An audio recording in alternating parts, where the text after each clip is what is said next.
ఈరోజు మద్దతు ధర ఇవ్వకుండా దళారులు రైతుల్ని మోసం చేస్తుంటే చూస్తూ ఉన్నారు. ఇది ఎక్కడ న్యాయమో ఒకసారి మీరు ఆలోచించాలి. అలాగే విద్యార్థులు చూస్తే స్కాలర్షిప్ విషయంలో కానీ, ఫీజు రియంబర్స్మెంట్ విషయంలో కానీ వారి జీవితాలతో చెలగాటు మారుతూ విద్యార్థుల్ని కూడా ఈరోజు పట్టించుకోని పరిస్థితి ఈ అధికార పార్టీ. అలాగే మీరు చూస్తే దళితులకి 3 ఎకరాల భూమి అన్నారు, దళితుడు ముఖ్యమంత్రి అన్నారు. ఎక్కడ 3 ఎకరాలు లేదు, ముఖ్యమంత్రిగా దళితుడిని మీరు చూసిన దాఖలాలు లేదు.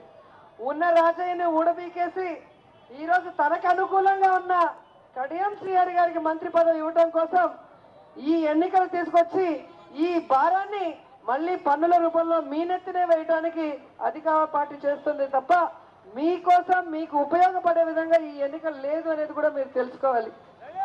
అధికారంలో ఉన్న పార్టీ కనుక తప్పు చేస్తే, ప్రజల్ని పట్టించుకోకపోతే, వారి సమస్యల్ని దూరం చేయకపోతే ప్రజలు తిరగబడతారు అని చెప్పడానికి మొన్న బీహార్ ఎన్నికలే నిదర్శనం. కేంద్రంలో అధికారంలో ఉన్న మోడీ రాష్ట్రాలని పట్టించుకోకపోతే బీహార్ రాష్ట్రంలో ఎన్నికలు వచ్చినప్పుడు ఆ ప్రజలు ఎలా ఓటమిని వాళ్ళకి చూపించారో మీరు చూశారు.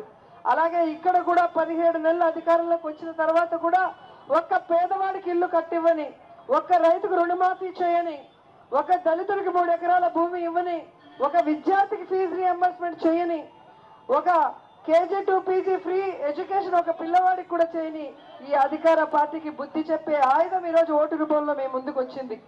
ముఖ్యంగా మొత్తం మహిళా తల్లులు ఉన్నారు కాబట్టి మీకు ఒకటే చెప్తున్నాను.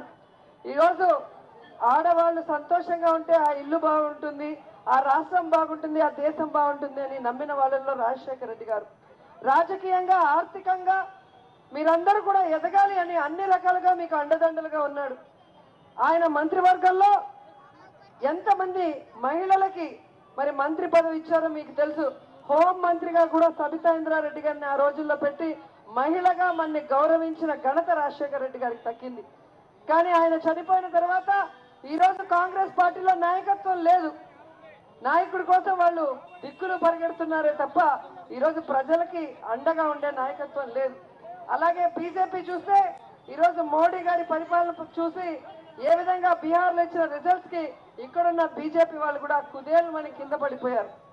వాళ్ళకి సపోర్ట్ చేయాల్సిన తెలుగుదేశం పార్టీ ఈరోజు నీచ రాజకీయాలు చేస్తూ అధికార పార్టీకి విజయాన్ని చేకూర్చే విధంగా తాను చేసిన తప్పులు ఓటు నోటు కేసులో మరి అరెస్టు కాకుండా బయట ఉండే విధంగా ఈరోజు చంద్రబాబు నాయుడు గారు మిత్రపక్షమైన బీజేపీకి కూడా వెన్నుపోటు పొడిచి అధికార పార్టీకి సపోర్ట్ చేసే దిశలో వెళ్తున్నారు. ఈరోజు ప్రజల పక్షాన నిలబడి ప్రజల కోసం, ప్రజల అభివృద్ధి కోసం పోరాడిన రాజశేఖర రెడ్డి గారిని మీరు తలుచుకోండి. అలాంటి ఒక మంచి పరిపాలన భవిష్యత్తులో రావాలి అంటే ఇది నాంది, ఇది ఒక ట్రైలర్ లాగా. ఇక్కడ మీరు వేసే విత్తనం రేపొద్దున ప్రజా సమస్యల్ని దూరం చేసే ఒక మంచి ప్రభుత్వానికి బాటలు వేస్తారు.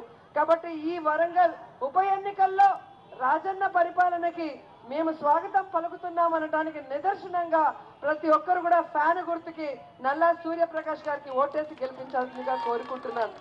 ఎందుకంటే మంచి మనిషి, దళిత నాయకుడు, దళిత ఉద్యమాలలో ఎంతో మంది దళితుల కోసం పోరాడిన వ్యక్తి. ఇలాంటి మంచి వ్యక్తుల్ని మీరు గెలిపించుకుంటే ఖచ్చితంగా మీకు అందుబాటులో ఉండి మీకు సహాయ సహకారాలు అందించడంలోనే కాకుండా మీ సమస్యల పట్ల ప్రభుత్వం మీద ఒత్తిడి తీసుకొచ్చే దాంట్లో చిత్తశుద్ధిగా పనిచేసే నాయకుడు కాబట్టి నల్లా సూర్యప్రకాష్ గారికి అలాగే ఫ్యాన్ గుర్తుకు ఓటేసి రాజన్న పరిపాలనలో ప్రతి మహిళ, ప్రతి రైతు, ప్రతి విద్యార్థి, మరి అదేవిధంగా ప్రతి వికలాంగులు, అలా ఎవరిని చూసినా కూడా ప్రతి కుటుంబాన్ని ఆదరించిన రాజశేఖర రెడ్డిని తలుచుకోవాల్సిందిగా కోరుకుంటున్నాను. ముఖ్యంగా మహిళా తల్లులు మీ ఓట్లు 50% ఉంటే ఆ ఓట్లతో అధికారంలోకి వచ్చిన కేసీఆర్ గారు ఈరోజు ఒక్క మహిళకి కూడా మంత్రి పదవి ఇవ్వలేదు అంటే మీరు పనికిరారా? మీరు మంత్రి చేసే బాధ్యతలు తీసుకోలేరా? మహిళలకి న్యాయం చేయలేరా? మరి మనని నిర్లక్ష్యం చేసిన అధికార పార్టీకి బుద్ధి చెప్పే రోజు వచ్చింది. 21వ తేదీ జరగబోయే ఈ ఉప ఎన్నికల్లో ఫ్యాన్ గుర్తుకు ఓటేసి మరి నల్లా సూర్యప్రకాష్ గారిని అత్యధిక మెజార్టీతో గెలిపించాలని కోరుకుంటూ సెలవు తీసుకుంటున్నాను. జై జగన్, జై జగన్, జై జగన్. ఫ్యాన్ గుర్తుకే, ఫ్యాన్ గుర్తుకే, ఫ్యాన్ గుర్తుకే. జై జగన్.